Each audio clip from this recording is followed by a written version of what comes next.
Hi అండి, నమస్తే. నేను మీ కిరణ్ చెఫ్ని. ఇవాల్టి మన రెసిపీ వచ్చేసి hotel style egg gravy curry అండి. చాలా బాగుంటుంది. ఇది చపాతీలో కానీ, పరోటాలో కానీ, బగారాకు కానీ, వైట్ రైస్ కానీ, దేనికైనా కానీ పర్ఫెక్ట్ యూజ్ అవుతుందండి. మన దాబా స్టైల్ ఎగ్ కర్రీ తెలిసిందే కదా, ఎంత టేస్ట్ ఉంటుందో. సేమ్ ఇంట్లో చేసుకునే విధంగా అదే స్టైల్ ఈరోజు చూపించబోతున్నానండి. చాలా సింపుల్గా ఉంటుంది. ఫస్ట్ వచ్చేసి నేను ఒక 5 ఎగ్స్ తీసుకున్నానండి. వంట రాని వాళ్ళు కూడా ఈజీగా నేర్చుకోవచ్చు ఈ ఎగ్ కర్రీ అనేది. టేస్ట్ మాత్రం చాలా అంటే చాలా బాగుంటుంది.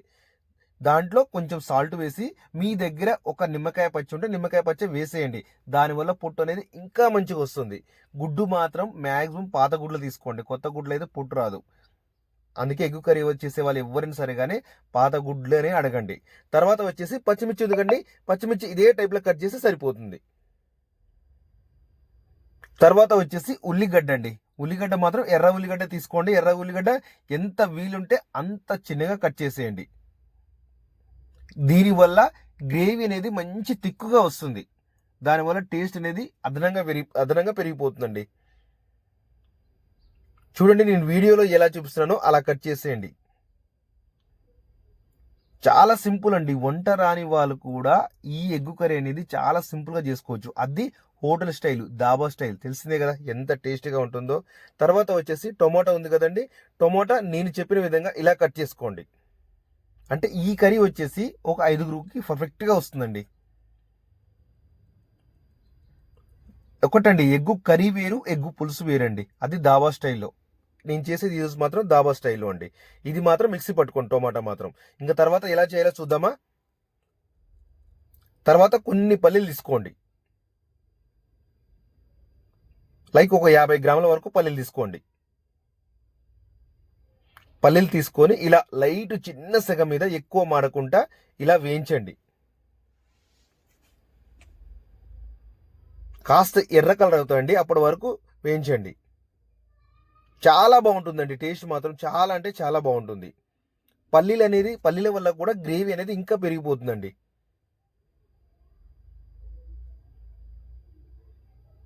ఇప్పుడు దాంట్లో కొంచెం నానబెట్టిన చింతపండు కొంచెం వేసేయండి, అంతే సరిపోతుంది. ఎక్కువ అవసరం లేదు. నేను వీడియోలో ఎంత చూపిస్తున్నానో అంతే వేసేయండి.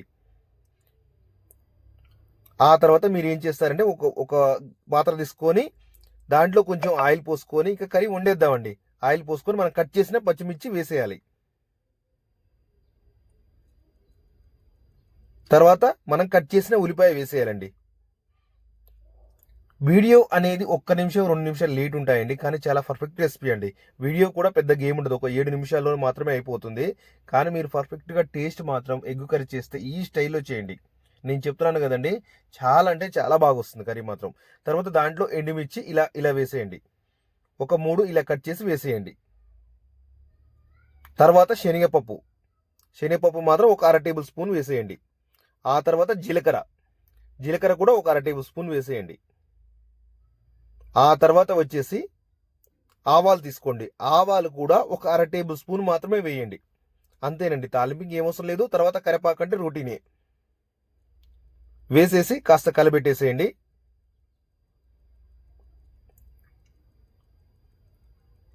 కలబెట్టిన తర్వాత ఇప్పుడు ఒక 1/2 టేబుల్ స్పూన్ లేక 1/2 టేబుల్ స్పూన్ పసుపు వేసేయండి. ఒక 1/2 టేబుల్ స్పూన్ వేసేయండి, నో ప్రాబ్లం.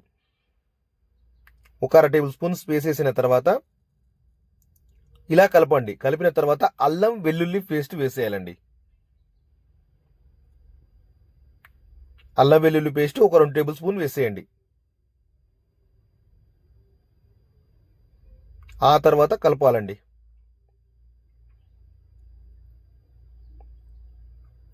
ఆ తర్వాత కలుపుతూ ఉండి, ఆ తర్వాత మనం మిక్సీ పట్టిన టొమాటో పేస్ట్ ఉంది కదండి, అది వేసేయాలి.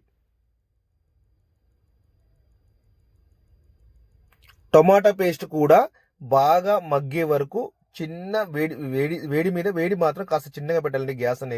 గ్యాస్ చిన్నగా పెట్టి ఇలా వేగుతూనే ఉండాలి. కాస్త నూనె అనేది పైకి రావాలండి. కలర్ అనేది పూర్తిగా మారిపోవాలి టొమాటో పేస్ట్ అనేది. ఇప్పుడు ఆ తర్వాత కారం వేసేయాలండి. కారం వచ్చేసి ఒక 2 టేబుల్ స్పూన్ వరకు, అంటే మీ కారం ఒకవేళ తక్కువ ఉంటే ఇంకొక స్పూన్ యాడ్ చేసుకోండి. ఇప్పుడు కలిపేసేయండి.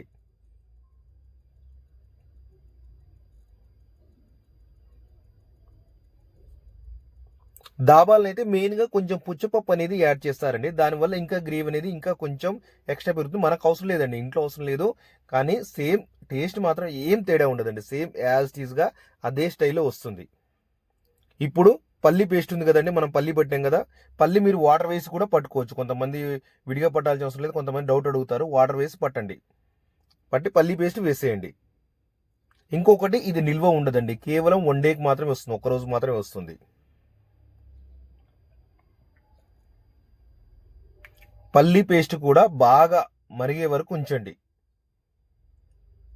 మినిమం ఈ కర్రీ మాత్రం చేయడానికి ఒక పావు గంట పడుతుందండి, మీకు ఎక్కువ టైం కూడా పట్టదు. దాంట్లో సాల్ట్ వేసేయండి. మీరు చిన్న సాల్ట్ ఉంటే చిన్న సాల్ట్, దొడ్డు సాల్ట్ ఉంటే దొడ్డు సాల్ట్, రెండు ఏదైనా వేసుకోవచ్చు.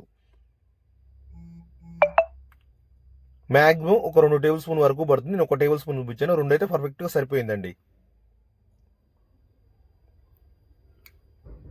తర్వాత ధనియాల పొడి అండి, ధనియాల పొడి వచ్చేసి 1 టేబుల్ స్పూన్ వేసేయండి. ఆ తర్వాత మీరు చికెన్ మసాలా కానీ ఎగ్గు మసాలా కానీ ఏది ఉంటే అది వేసేయండి.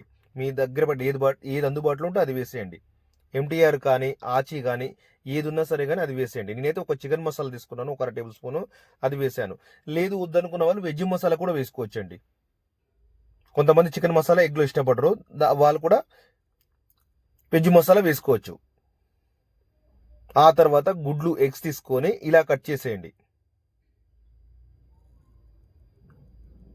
ఇలా కట్ చేసి ఇలా పెట్టేసేయండి.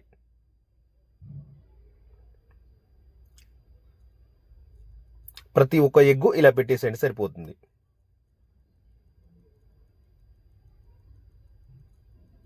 ఇంతేనండి, చాలా అంటే చాలా సింపుల్ ఎగ్గు కర్రీ చేయడం, అది దాబా స్టైల్లో చేయడం. మీకు ఈజీగా దాబా స్టైల్ వచ్చేసినట్టేనండి. ఇంకా మీకు ఫుడ్లో ఏమైనా డౌట్ ఉంటే నాకు కామెంట్ చేయండి, మీ ప్రతి కామెంట్కు నేను రిప్లై ఇస్తాను. అలాగే మీరు ఫుడ్ ఏం నేర్చుకోవాలనుకుంటున్నారు కూడా నాకు కామెంట్ చేయండి. ఒకటండి, ఛానల్ అయితే కొత్తగా చూస్తున్న వాళ్ళు ఎవరైనా సరే సబ్స్క్రైబ్ చేసుకోండి, ఎందుకంటే మీకు యూజ్ ఉంటుందండి ఈ ఛానల్ అనేది. ప్రతి ఒక్కరు ఫుడ్ నేర్చుకోవాలన్నా కూడా, ఏదైనా హోటల్ పెట్టాలన్నా కూడా ఇది మాత్రం మీకు ఖచ్చితంగా ఈ ఛానల్ అనేది యూజ్ ఉంటుందండి. చాలా సింపుల్. ఒకటండి, లైక్ మర్చిపోవద్దు, షేర్ మర్చిపోవద్దు, కొత్తగా చూస్తున్న వాళ్ళు సబ్స్క్రైబ్ మర్చిపోవద్దండి. Thank you.